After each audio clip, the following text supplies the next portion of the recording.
Hi friends, we're reading Missy Piggle-Wiggle and the Won't Walk the Dog Cure by Anne Martin. Please like our videos and subscribe to Roz Reads. Okay, let's get started. And you can buy this book or get it from your local library. Okay. Dear Missy, I'm afraid this is yet another letter written in haste, as I believe I'm closing in on my husband and the rest of the pirates. I'm so sorry that so many months have gone by since my last letter, but you understand how important it is for me to find Mr. Piggle-Wiggle. This is just the sort of challenge one encounters when one marries a pirate, and one must take one's time and tread lightly. I trust that all is well at the Upside Down House, and I'm very, very grateful to you for taking care of things. I miss Wag, I miss Lester and Lightfoot and Penelope and the residents of the barn and farmyard. I miss the children and families of Little Spring Valley. And I miss you. Can you stay on a bit longer? How is the money holding out? Have you needed to search for the silver key yet? If you have and you still need money, well, there are always Mr. Piggle-Wiggle's gold doubloons, but I would rather you not sell them, for reasons you well understand. With apologies, your loving and grateful Auntie.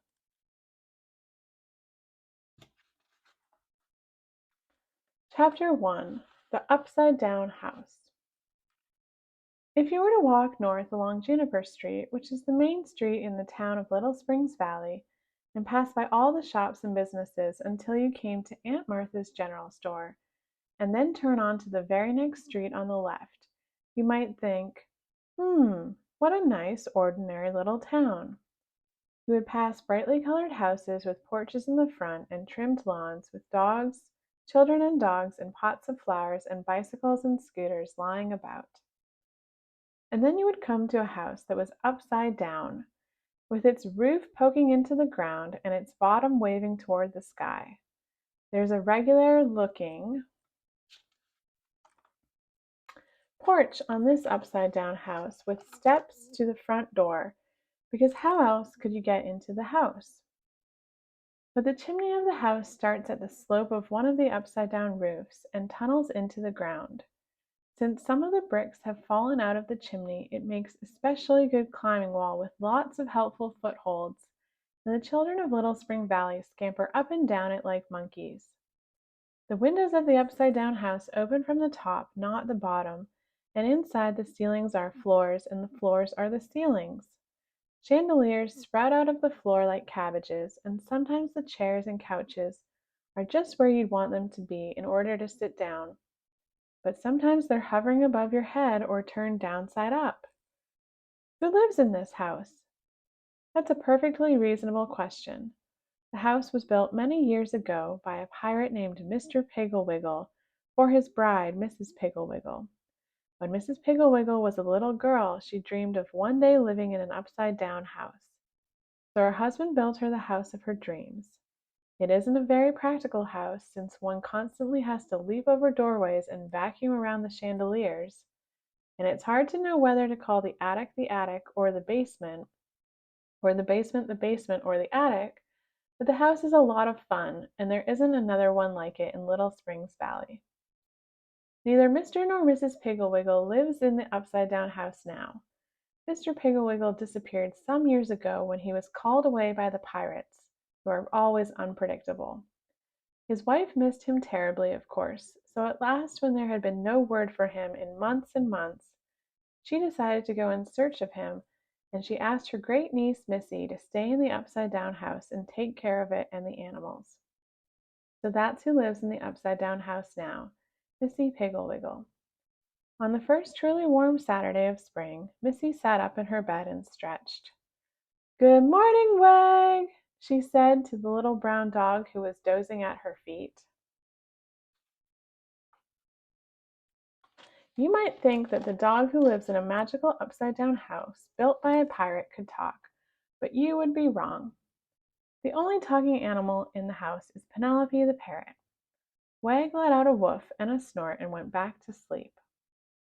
Missy looked across the room at the wool hat she wore in cold weather and thought that today was the day she would switch her wool hat for her warm weather straw hat. Then she looked at the cupboard of the magical potions that could rid children of unwanted habits, and she wondered who in Little Spring Valley would need curing next. Last spring there had been almost an epidemic of I never said itis, but she had nipped it in the bud by giving Georgie Pepperpot a single dose of the promise potion. Missy had learned everything she knew about magic and potions and cures in children from her great aunt. Mrs. Piggle-Wiggle was renowned for her ways with children, and before she had gone off in search of her missing husband, the children in town had visited the upside-down house nearly every day to play with the magical little lady who lived there. Mrs. Piggle-Wiggle could make any chore fun. Most children moaned and groaned at home if asked to hose down the porch or tidy up the mudroom. But Mrs. Piggle-Wiggle would cheerfully ask her visitors to "squab the decks, mateys," or "make this place ship-shape," and then she would time them on a stopwatch for good measure. When problems at the homes in Little Spring Valley became acute, and parents were at their wits' end because their offspring had become gum-smackers or know-it-alls or tiny bite-takers, they would phone Mrs. Piggle-Wiggle for one of her magical cures, and she would always have the proper potion at hand. Missy, who as a little girl had spent happy vacations at the upside-down house, now knew almost as much about magic and cures as her great aunt did. Missy was reaching for her bathrobe when she heard a knock at her bedroom door. "Come in," she called. The door opened and in stepped a large pig carrying a tray with good smells wafting from it.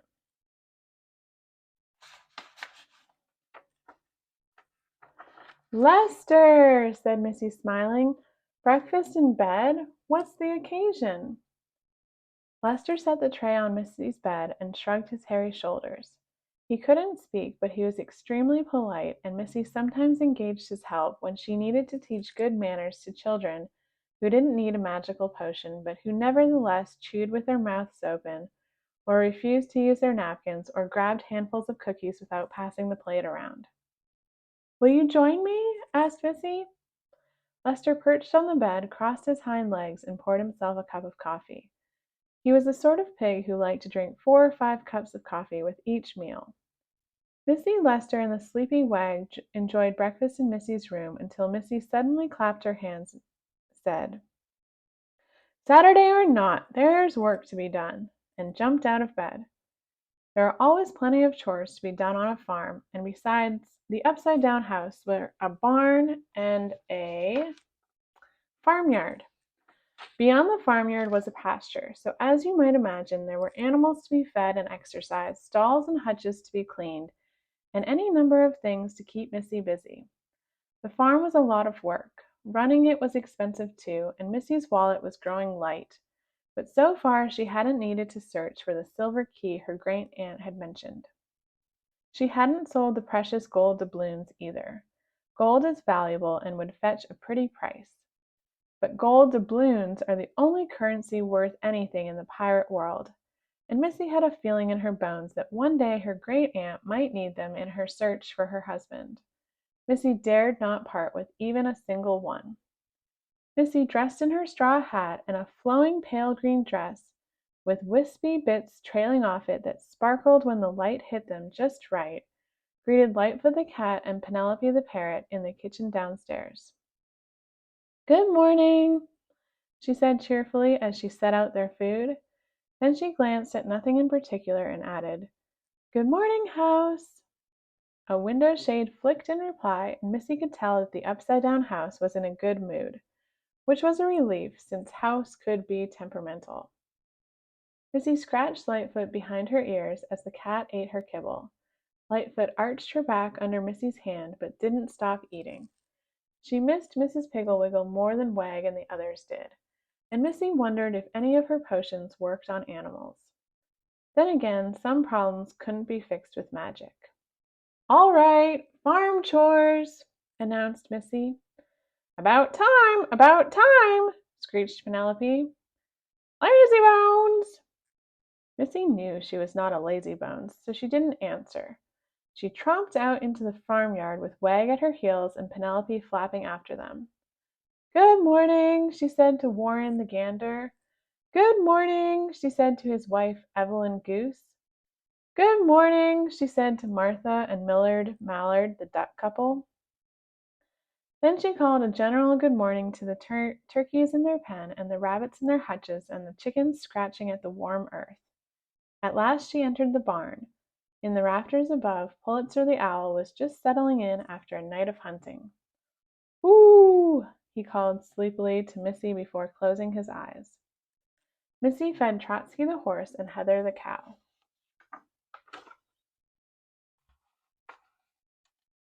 She was startled when she heard Penelope, who had perched herself in a tree near the house, call, "Missy, Veronica Cupcake is here!" Missy turned to see a small girl standing outside the barn. Veronica, who lived just down the street, was one of the youngest visitors to the upside-down house and so far had not needed to be cured of anything. "I'm bored, so I came over," Veronica announced. "What can I do?" "Help me clean out Trotsky's stall," Missy replied. At home, Veronica had the unwelcome habit of squinching up her face and falling to the floor in a heap if her parents or big sister asked her to do the tiniest thing, such as pick up a sweater. But here at the upside-down house, she smiled and took the muck bucket from Missy. Missy and Veronica had become nicely muddy by the time Tulip and Rusty Goodenough arrived. Rusty was one of the first children in Little Spring Valley that Missy had cured of his unwelcome habit of spying on his sister and the rest of his family, for which Tulip was supremely grateful. Missy rinsed Veronica off with a watering can and then hurried into the kitchen where she and Lester made a pitcher of lemonade. "Can you believe it's warm enough for lemonade?" Missy asked. Lester gave her a thumbs-up sign, which is hard to do when one has hooves instead of fingers, and then he carried the pitcher to the front porch. Missy followed him with a tray of glasses. She was surprised to see that playing in the front yard now were not only Veronica, Rusty, and Tulip, but also Lyndon Pettigrew, whom she had cured of a full-blown case of gum-smacking, and Honoria and Petulance Free-for-all, twins who wouldn't soon forget how Missy had helped them change from a know-it-all and a greedy grabber into happy, thoughtful sisters. And skipping down the street came Melody Flowers, the very first child Missy had met after moving to the upside-down house, and who was new in town herself. Veronica was climbing the oak tree, Rusty and Tulip were engaged in an argument over a golf ball, and the twins and Lyndon were busy with shovels digging for pirate treasure that Mr. Piggle-Wiggle was said to have buried somewhere on the property. The yard around the upside-down house was always rather holy, which Missy didn't mind too much as long as the children eventually filled the holes with flowers or planted seedlings in them. She kept 2 trowels handy for this very purpose. "Lemonade!" called Missy from the porch. Veronica slid down the tree trunk, Rusty and Tulip abandoned the golf ball, and the twins and Lyndon dropped their shovels. They ran breathlessly to Missy. What do you think was the first thing any of them said as they reached for glasses of lemonade? Was it "Thank you," or "You're so thoughtful, Missy," or "Tasty lemonade, Lester"? No. Tulip spoke first, and she exclaimed, "Rusty took my golf ball!" "I didn't know you played golf," Missy replied. "Well, we don't, but I found the ball on the way over here." "You mean I found it?" Rusty interrupted her. "I saw it first," cried Tulip. "No, I did! No, I did! No, I did!" Missy leveled her gaze on Rusty and Tulip. All the children on the porch knew that look, and they set down their lemonades, wondering what would happen next. Rusty and Tulip grew quiet. "What a thorny problem!" screeched Penelope, bobbing up and down on Lester's head. "And it must be solved," said Missy firmly. Veronica burped, wiped her mouth with the back of her hand, and said, "You could saw it in half." Then she added hastily, "'Scuse me." "What am I supposed to do with half a golf ball?" asked Tulip, and Veronica shrugged. "I guess we could share it," said Rusty. Then he added, "But I don't really want to." "You want it all for yourself, is that right?" Missy asked him. "Of course." "And you don't want anyone else to play with it?" "Of course not." "Then you should have it." "Hey, no fair!" yelped Tulip. "Go ahead and play with it," Missy said to Rusty. Rusty gave her a suspicious glance, but he set his lemonade on the tray, jumped down the porch steps, leaped over two of the holes in the yard, and claimed the ball. He didn't have a golf club, so he stood on the lawn for a while, tossing the ball up and down, up and down. Then he threw it at the oak tree, aiming for an O-shaped knot, but he missed 18 times in a row. The children on the porch sipped their lemonade and watched him. Rusty tossed the ball in the air again. At last he carried it back to the porch and announced, "This is boring." He handed the ball to his sister. "Here, you can have it." "Thanks," said Tulip half-heartedly. She was standing on the porch, the golf ball resting on her palm, when it vanished. 1 second it was in plain sight of everyone on the porch. The next moment there was a little crackle in the air, and the ball was gone. Tulip gaped at her empty hand. "Huh?" said Missy. "I wonder where it could be." "Golf ball hunt!" cried Petulance, and off ran the children to search for it. "Very tricky," squawked Penelope. Missy sat down on a comfy seat next to Lester. Across from her sat Melody Flowers, the only child who hadn't joined the hunt. Missy smiled at her. Melody smiled back shyly.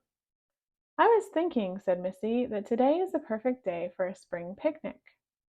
"Ooh," said Melody, "on a blanket on the ground? With sandwiches and grapes and ants? Maybe we could be circus performers on the run from thieves." Here's the wonderful thing about Missy. Most adults would have replied, "We're on the run from thieves and we stopped to have a picnic?" But Missy replied, "Perfect! Also, we're guarding an infant princess and we have to keep her hidden." Melody followed Missy into the kitchen, where Lester helped them prepare food for their adventure. They baked cookies in the funny old black stove, Missy noting that they were nearly out of flour, and slapped together tomato sandwiches on the table, which was a bit difficult since earlier that morning the table and chairs had floated to the ceiling. "Remember to bring the parrot food!" screeched Penelope. "You know," said Melody as she placed apples and grapes in the picnic basket. "In Utopia, which was my old town—" Missy refrained from saying she knew perfectly well that Utopia was the town from which Melody had moved to Little Springs Valley the previous year. Melody had started bringing up Utopia with great regularity. "In my old town," Melody was saying, "spring came earlier than it does here. We sometimes had picnics in February." "Hard to believe," said Penelope, and cocked her head. Missy clapped her hands briskly. "Is everything ready?" she asked. She checked the picnic basket. "Sandwiches, fruit, carrot sticks, cookies, more lemonade, and a thermos of coffee for Lester. All we need now are plates, cups, and napkins." Lester tugged at Missy's sleeve and held out a bag. "Lester, you're a marvel!" exclaimed Missy. "You've thought of everything. Melody, why don't you call the others?" Missy and her guests set off through the farmyard with Wag and Lester. Penelope swooped ahead of them. "There's a good place," she called. "There's another one." They settled on a spot at the edge of the pasture that was neither too dusty nor too muddy, and where the grass was still short and not yet prickly. Honoria and Petulance flapped a checked blanket in the air and let it float to the ground. Lester handed around plates and cups. "In Utopia," said Melody as she bit into a tomato sandwich, "we once had a picnic in a field and we picked wild strawberries and later we made strawberry shortcake." Missy saw Petulance and Tulip glance at each other. "I think this picnic is perfect," announced Honoria. "It's getting a little cloudy," said Melody. "In Utopia—" "I like clouds," Rusty interrupted her. "Hey, Missy," said Veronica, You should have brought your boyfriend with you." "And just who is my boyfriend?" asked Missy. "You know, Harold Spectacle." Veronica sang his name like this. "Harold Spectacle." Missy hoped she wasn't blushing. "He couldn't come. The bookstore will be especially busy today. Everyone will be out shopping in this lovely weather." "Is he your boyfriend?" asked Tulip. "Stop talking about boyfriends!" exclaimed Lyndon Pettigrew. "I'm trying to eat." "You know my friends Pollyanna and Ashley Sarah from Utopia?" asked Melody. "I'm sure they had boyfriends even though they were 8, said Honoria. "Well, yes. Of course," said Petulance. She shook her head and giggled. Missy stood up then, her dress trailing behind her in the wind that was blowing across the pasture. She shaded her eyes with her hand and stared into the distance. "What is it?" asked Lyndon. "Are the thieves after the baby princess?" exclaimed Melody. "No," said Missy. "This is real. I think it's time to end the picnic. A storm is coming." Lester stood up and followed Missy's gaze. He frowned. Wag woofed softly. Penelope called, "Hurry! Hurry!" The sky to the west had turned a dark shade of purply green. Thunder rumbled. The wind lifted Missy's straw hat from her head and sent it tumbling through the pasture. Rusty ran after it, and the others tossed plates and grape stems and half-eaten cookies into the picnic basket. "Is it a tornado?" shrieked Veronica. "No, but it's a big storm," said Missy. "Hurry, everyone!"